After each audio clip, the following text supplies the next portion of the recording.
लघुचाप जनित लगान वर्षा जोगु वासुदेवपुर ब्लॉकर विभिन्न ग्राम में बन्या परिस्थिति सृष्टि होइछि। वासुदेवपुर ब्लॉकर जगन्नाथ प्रसाद पंचायत दधिबामनपुर गाँव सुनामुही डांगमाल बंधसाही 100 अधिक परिवार को सुरक्षित आश्रयस्थली दधिबामनपुर स्कूल रे थैथान करा जाइछि।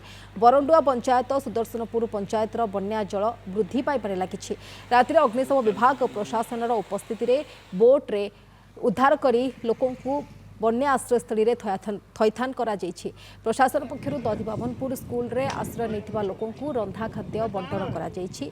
चुली रे पशुछि बन्या पानी बुड़ी जाउछि। नलकूप असुरक्षित होइछि। पीवा पानी बड़ चंद्रभानुपुर गाँ दांडर पोखरी भ्रम सृष्टि करछि। तेबे जल निष्कासन होई न पारिबारु जलबंदी अछंती अनेक परिवार।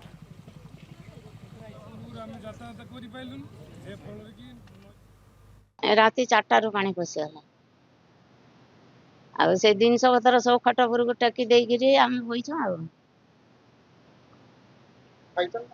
ना खाइनु खाइमु कोउटु आसियो किछि नाही आ चुल्ली तो भासुची पानी रो आपण के सब अछन कोउटा आमे रहउछु बडा बडी देजा